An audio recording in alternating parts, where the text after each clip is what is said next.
Hey YouTube, it's OG Kicks 86. That's Kicks with the Z, back with another sneaker review.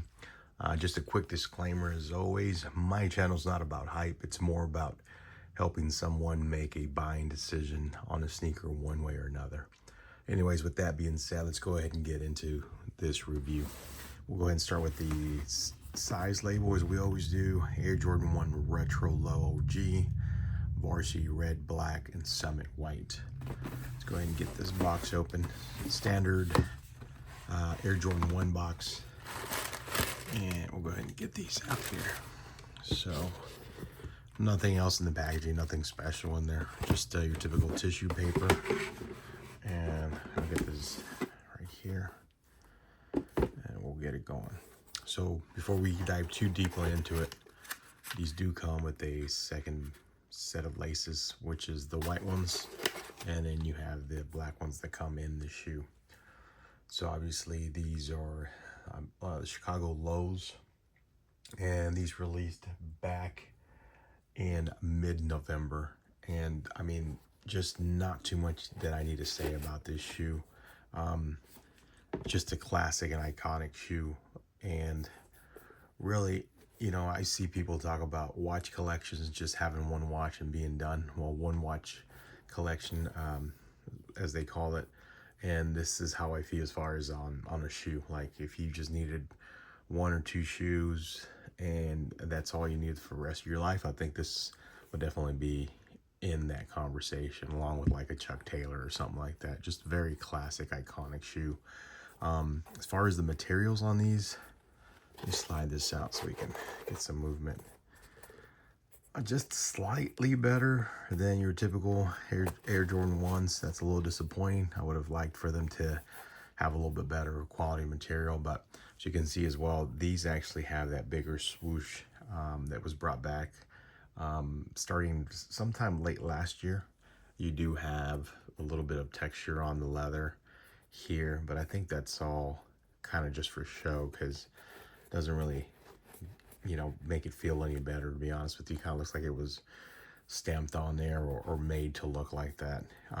You have the red outsole on this one as well. Black Air Jordan wing logo on the back. Your sock liner is black on here, and then the back of your tongue is also that nylon white color. So I'd probably stick with the black laces on this one. I just think it looks great with that, and it makes it a little bit more wearable. And let me go ahead and take out this sock liner on here. Bear with me 1 second. So yeah, so you have a white sock liner with the Nike Air label right there. So but overall, like I said, this is just one of those shoes that's just timeless. You can say it helped start it all. Not this specific shoe, but the high top version. And for you millennials out there, I think you might be in the same boat as me, where we're starting to prefer a little bit on the low top side. It's easier on the ankles.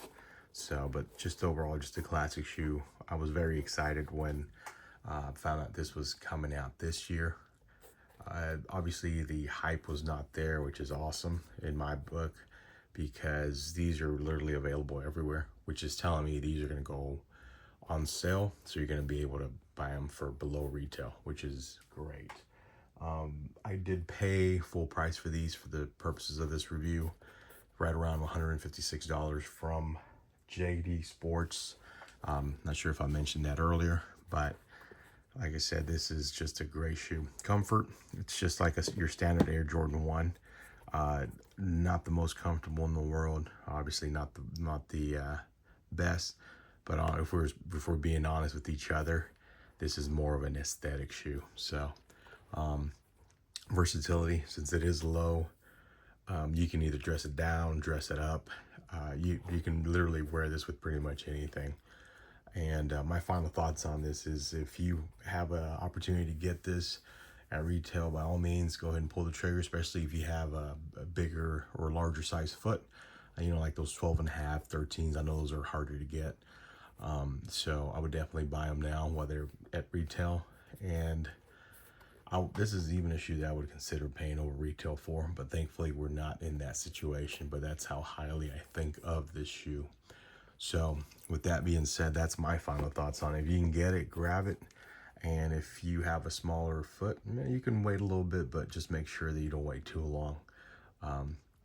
So anyways, let me know what your thoughts are on this. Do you prefer the high on these, like the the Lost and Found, or are you leaning more towards lows? Drop it down in the comments. OG Kicks 86, that's Kicks with the Z, and I'll see you on the next sneaker review. Thank you.